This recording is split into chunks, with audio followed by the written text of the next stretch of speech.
Ապրիլյան պատերազմից հետո Hellotrust կազմակերպության համար աշխատանքի նոր ճակատ է բացվել, մաքրման ենթակա տարածքները ավելացել են 2.400.000 քառակուսի մետրով, վտանգավոր տարածքներ ունենք Մարտակերտում, Ներքին Հոռաթաղ Մոխրաթաղ հատվածում, Մատաղիսում, ինչպես նաև Մարտունու և Հադրութի շրջաններում։ Կասետային ռումբերի առատությամբ ամենավտանգավոր տարածքը Մարտակերտից հյուսիս-արևելք է ընկած, մոտ 200 հեկտար տարածք է։ Հետապրիլյան գտածոների թվում առայժմ ամենավտանգավորը այս փոքրիկ ականներն են մնում M095-երը, առայժմ դրանց հիմնական մասը Ներքին Հոռաթաղ Մոխրաթաղ հատվածում է հայտնաբերվել, 180-ից ավելին արտակարգ իրավիճակների պետական ծառայության, 50-ը Hellotrust-ի սակրավորների կողմից։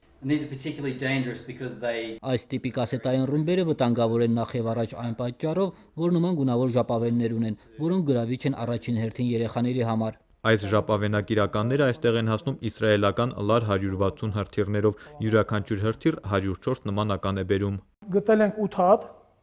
այսինքն եթե 8 հատ գտել ենք, ուրեմն 832 հատ այդ փոքր տիպի չպայթած զինամթերքներից արդեն փաստորեն ընկել է, որից մի 60%-ը, ասենք, պայթել է, իսկ մնացածը հիմա աշխատանքները շարունակվում են եւ նաեւ կարող է արդեն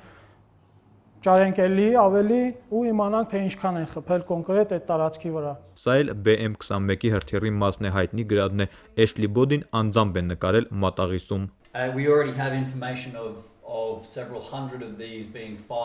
Սա պայթուցիկ բեկորային հրթիռ է, տեղեկություն ունենք, որ Մարտակերտի ուղղությամբ մի քանի 100 նման հրթիռ են կրակել։ Այս դեպքում էլ կա հավանականություն, որ հրթիռը կամ նրա մի մասը կարող է չպայթած լինել, թե հյուսիսում, թե հարավում վտանգավոր տարածքների չափերը դեռ վերջնական չեն համարվում, շտապում են իմացած տեղերը մաքրել, որ գյուղատնտեսական աշխատանքների ընթացքում դժբախտ դեպքեր չլինեն, բայց եւ չեն բացառում, հնարավոր է, որ հենց գյուղատնտեսական աշխատանքների ժամանակ նոր գտածոներ ի հայտ գան եւ առկա վիճակագրությունը թարմացնեն։ Արցախի հարավում օրինակ օրեր առաջ Սմերչի հերթական հրթիռն են հայտնաբերել։ Նորայր Հովսեփյան, Բենյամին Ղարախանյան, օր